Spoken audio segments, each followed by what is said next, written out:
अस्सलाम वालेकुम दोस्तों। इस शख्स ने सबसे पहले आदाब बोला और डॉक्टर जाकिर नाइक साहब ने फ़ौरन बोला अस्सलाम वालेकुम।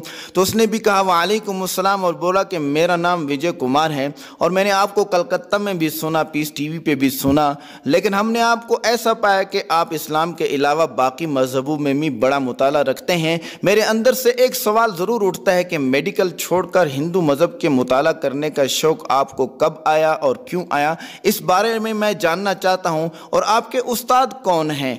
असल खटका मुझे यही रहता है, मेरा शौक है कि मैं जानूं आपका उस्ताद कौन है। और आगे चल के एक सवाल ये भी है कि क्या कभी ऐसा हुआ कि आपसे स्टेज पे किसी ने सवाल किया हो और आप जवाब ना दे सके हों? हालांकि कभी हमने ऐसा महसूस नहीं किया।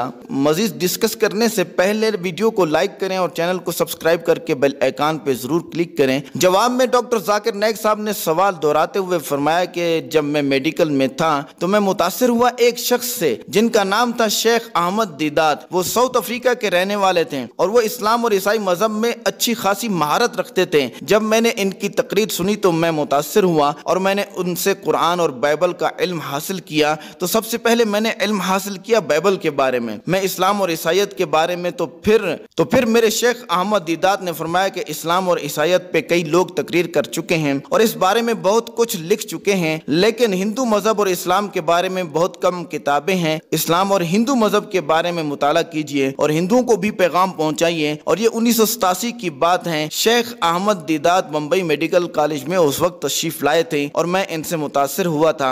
और जब मैं मेडिकल कॉलेज से फारिग हुआ तो मेरे वाले साहब भी मेडिकल डॉक्टर थे और मैंने अपने माँ बाप से कहा कि मैं आधा वक्त प्रैक्टिस को दूंगा और आधा वक्त मैं तकाबुल अदयान को दूंगा। मेरे वालिद ने मेरी बड़ी तारीफ की और अम्मी ने कहा कि डॉक्टर से बेहतर है कि आप एक अहमद दीदात जैसा काम करें। अब भी मैं अपनी मेडिकल फील्ड में आधा पार्टनर हूँ। मेरी माँ की चाहत थी कि मैं दिल का स्पेशलिस्ट बनूं, तो शेख अहमद दीदात खुद दिल के भी स्पेशलिस्ट थे। मुझे मेरी माँ ने कहा कि 1000 डॉक्टर कुर्बान करने के लिए तैयार हूँ तुम्हें शेख अहमद दीदात जैसा बनाने के लिए। मेरी माँ ने मेरी बहुत अच्छी तरबियत की, हमें सच बोलने का फरमाती थी और सारी अच्छी अच्छी बातें सिखाती थी। और मेडिकल एक अच्छा शोबा और पेशा था, ये हकीकत है। और मेरी प्लानिंग थी ही नहीं, ये तो अल्लाह की प्लानिंग थी, मुझे यहाँ तक पहुँचाना था। मेरा हाल तो ये था कि मेरी जुबान में भी काफी लुकनत थी। कोई मेरा नाम पूछता तो मैं पहले पता नहीं कितने मरतबा जाकिर कहता। इसी वजह से स्कूल में मेरे सिर्फ पासिंग मार्क्स आते थे। मैंने जब सबसे पहला क्वेश्चन आंसर किया तो एक मरतबा शेख अहमद दीदात जवाब देते हैं और एक मरतबा मैं। और शुरू में मेरे लिए बोलना निहायत ही मुश्किल था। इसके बाद अल्लाह का फजल हुआ कि आज मैं लाखों लोगों के सामने लाइव बोलता हूँ और मुझे कोई परेशानी नहीं होती। सबसे पहली जो हमारी सवाल और जवाब की मजलिस हुई 1992 में हुई और मेरी तकरीर थी कि क्या कुरान अल्लाह का कलाम है या नहीं। और उस वक्त सिर्फ 50 से 60 लोग ही मौजूद थे और मेरी प्लानिंग थी कि सिर्फ 1 घंटा ही वक्त हो, लेकिन इसी पहली मजलिस में ही 3 घंटे गुजर गए। 1996 में मैंने ओपन क्वेश्चन आंसर का सेशन सऊदी अरब में किया और उस वक्त से मैंने मेडिकल प्रैक्टिस को खैर आबाद कह दिया। और सऊदी अरब की इस मजलिस में 1000 लोग मौजूद थे। मैंने अल्हम्दुलिल्लाह मुकम्मल कुरान की कोडिंग की और मैं एक पेपर पे लिख कर बैठता था और उसे याद करता था। इसी तरह बाइबल और वेदास वगैरह की भी कोडिंग की और यही चीज लोगों को पसंद आई। पहले तो मैं कुछ याद करता था, फिर सवाल जवाब की बरकत से सब ही याद होने लगा और हकीकत में ये अल्लाह की तरफ से ही था। और मैं सवाल को जरूर दोबारा दोहराता हूँ और इसी दौरान ही मैं अपने दिमाग को इस्तेमाल कर लेता हूँ। इसी वजह से ही शेख अहमद दीदात मुझसे मुतासिर थे। वो बाइबल के बड़े स्पेशलिस्ट थे। उन्होंने मुझे कहा कि आप हिंदुइज्म का मुताला क्यों नहीं करते, तो फिर मैंने हिंदुइज्म का मुताला किया। और जब मैंने इस्लाम और हिंदुइज्म में सिमिलरिटी पे तकरीर की तो लोग हैरान थे, क्योंकि लोगों के इल्म और हकीकत में जमीन और आसमान का फर्क था। हत्ता कि मुसलमान भी कहने लगे कि ये नामुमकिन है कि हिंदू मजहब में भी ऐसी ऐसी सच्ची बातें लिखी हुई हूँ। और लोगों के यकीन करने की वजह यही थी कि मैं बात करता और हवाले देता और कोडिंग करता, यानी मैं कहता कि हदीस नंबर फलां, आयत नंबर फलां। इस चीज का लोगों पे बहुत ही अच्छा असर पड़ता और मेरे लिए सबसे मुश्किल सवालात वो होते थे जो कुरान के बारे में होते थे और मुसलमान इतने मुश्किल सवाल नहीं करते थे। इसलिए मैंने पहले ही नॉन मुस्लिम को इजाजत दी थी कि नॉन मुस्लिम पहले सवाल किया करें। तकरीबन तमाम सवाल और जवाब जवाब के सेशन में गैर मुस्लिम के सवाल ही होते थे, और इसका बहुत ही लॉजिकल रीजन था। जैसा कि हजरत उमर रजी अल्लाह तआला अन्हु इस्लाम से पहले सख्त मुखालिफ थे, जब मुसलमान हुए तो सबसे अच्छे फॉलोवर बने। इसी तरह जो लोग मुखालिफ होते हैं इनको भी जवाब देना पसंद करता हूँ, क्योंकि बाद में ये सबसे अच्छे फॉलोवर बनते हैं। इंटरव्यू लेने वाले ने पूछा, क्या कभी ऐसा हुआ कि आप सवाल सुनते ही घबरा गए हों या आपको सवाल का जवाब ना आता हो? तो डॉक्टर जाकिर नाइक साहब ने फरमाया कि ये आपका बहुत ही अच्छा सवाल है। एक दिन एक शख्स ने मुझसे सवाल किया कि जब जिब्रील अलैहिस्सलाम सूरह अलक लेकर मोहम्मद सल्लल्लाहु अलैहि वसल्लम के पास तशरीफ लाए और फरमाया कि इक़रा पढ़ो, तो मोहम्मद सल्लल्लाहु अलैहि वसल्लम ने ये क्यों फरमाया मा अना बिक़ारिन, कि मैं पढ़ नहीं सकता? तो मैं जवाब में सवाल दोहराते हुए माइक के सामने खड़ा हुआ और मुझे कुछ भी समझ नहीं आ रहा था। असल में सवाल ये बनता था कि जब जिब्रील अलैहिस्सलाम ने ये सूरत क्या लिखी हुई दिखाई थी कि मोहम्मद सल्लल्लाहु अलैहि वसल्लम ने देखकर फरमाया कि मैं नहीं पढ़ सकता, तो अल्लाह की मदद आई और मैं घबरा भी चुका था। तो मैंने कहा कि आपके जहन में इक़रा के माना गलत हैं। आपके जहन में है कि जिब्रील अलैहिस्सलाम ने कुछ दिखाया कि पढ़ो, और मोहम्मद सल्लल्लाहु अलैहि वसल्लम ने फरमाया कि मैं पढ़ा हुआ नहीं हूँ। नहीं, इक़रा के माना यहाँ है मैं पढ़ता जाऊँ, तुम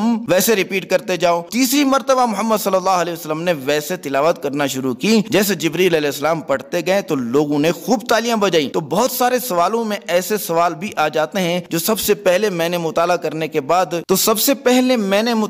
के बाद दो फार्मूले समझें। एक तो मजहब के फॉलोअर्स को मत देखो, यानी इस्लाम को समझने के लिए मुसलमानों को मत देखो, और हिंदुइज्म को समझने के लिए हिंदू को मत देखो, और ईसाईयत को समझने के लिए ईसाइयों को मत देखो, बल्कि मजहब की असल किताब क्या कहती है ये देखो। तो जब मैंने यजुर्वेद चैप्टर नंबर 2 आयत नंबर 32 को देखा कि वहाँ लिखा था कि अल्लाह ताला एक है और उसकी कोई मूर्ति नहीं और उसकी कोई शक्ल नहीं, सेम यही बातें बाइबल में भी लिखी हुई थी और कुरान की सूरह बकरा में भी लिखा हुआ है कि तालौ इला कलिमतिन सवाइन बैनना व बैनकुम, कि आओ इन बातों की तरफ जो तुम्हारे हमारे दरमियान बराबर हैं। तो मैंने तमाम मज़ाहिब वालों को कहा कि जो बातें तुम्हारे हमारे दरमियान बराबर हैं, पहले इन पे तो आओ। ये मेरा दूसरा फार्मूला था, उसके बाद बाकी को देखेंगे। ये दो फार्मूले लोगों में काम करने लगे और लोग मुसलमान होना शुरू हो गए, क्योंकि मैं हिंदू की किताबों से बता रहा था कि वेदास में लिखा है कि मोहम्मद सल्लल्लाहु अलैहि वसल्लम आखिरी नबी हैं, और बाइबल से भी यही बता रहा था, और कुरान पाक में तो वैसे ही लिखा हुआ है कि मोहम्मद सल्लल्लाहु अलैहि वसल्लम आखिरी नबी हैं। इसी वजह से लोग इस्लाम में दाखिल हुए। इंटरव्यू लेने वाले ने फिर पूछा कि मर्द और औरत की बराबरी के बारे में आप क्या कहते हैं? तो डॉक्टर जाकिर नाइक साहब ने फरमाया कि देखो, मर्द और औरत दोनों मर्द तो नहीं हो सकते ना, या दोनों औरत भी नहीं हो सकते ना, बल्कि इनमें फिजिकल और बायोलॉजिकल फर्क रहेगा। औरत बच्चा जनेगी और दूध भी पिलाएगी। जहाँ तक के सवाल है कमाई का, तो असल में ये जिम्मेदारी मर्द पे डाल दी गई है कि वो औरत के लिए कमाए, घर भी दे, रोटी भी दे और कपड़ा भी दे। अगर औरत कमाती है तो कुरान में कहीं भी एक आयत नहीं लिखी हुई कि औरत ना कमाए, लेकिन कमाने के दो तरीके हैं। एक लीगल तरीके से नौकरी वगैरह करके कमाना, दूसरा मॉडलिंग या डांसिंग के जरिए से कमाना। तो ये मॉडलिंग और डांसिंग के जरिए कमाना इस्लाम में ममनू है। ये हमारी स्टडी का सही निचोड़ है। अक्सर देखा यही गया है कि जब औरत खुद कमाती है तो मर्द की मोहताज नहीं रहती, तो मर्द को लिफ्ट नहीं कराती और बच्चे भी पैदा नहीं करती, या फिर फ्री थिंकिंग का दावा करती है, खामंद होना ही नहीं चाहिए, ऐसे ही जिंदगी गुजार लो।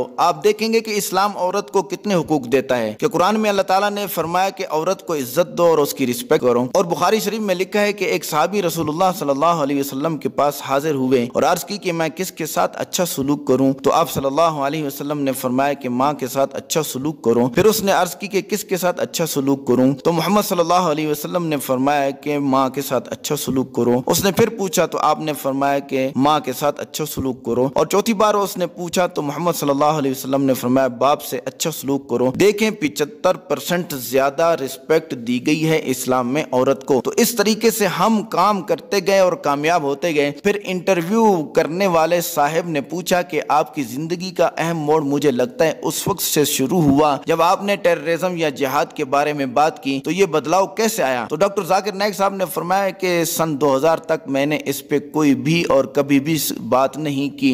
9/11 के बाद जब मैंने देखा कि मीडिया इस्लाम के खिलाफ गलत बोल रहा है और जगह जगह पे धमाके हो रहे थे और नाम मुसलमानों का लिया जा रहा था और लोगों की जुबान पे भी यही सवाल था कि डॉक्टर जाकिर नाइक साहब इस पर जरूर बोलेंगे, तो फिर मैंने 2001 में सबसे पहली तकरीर की टेररिज्म और जिहाद के बारे में। जिहाद का मतलब मीडिया ने गलत पेश किया। हर वो काम जिससे अल्लाह का दीन जिंदा हो जिहाद है, और मीडिया ने जंग को जिहाद करार दिया। जंग तो उस वक्त है जब आपके घर में कोई घुस जाए तो आप क्या करेंगे? या मरेंगे या मारेंगे। और ये मीडिया वाले समझ बैठे कि हम इंडिया में जिहाद करेंगे। अजीब बात है ना ये, हम अपनी हुकूमत से लड़ेंगे तो मीडिया गलत अंदाज से पेश कर रहा है इस्लाम को। आज हमारे लिए बहुत मुश्किलात खड़ी कर दी हैं इस मीडिया ने, और इसका नुकसान भी तो इंडिया को ही होने जा रहा है। दोस्तों, डॉक्टर जाकिर नाइक साहब के उस्ताद की ये मेहनत के बारे में आप क्या कहते हैं, कमेंट करके बताएं। शुक्रिया। अस्सलाम वालेकुम।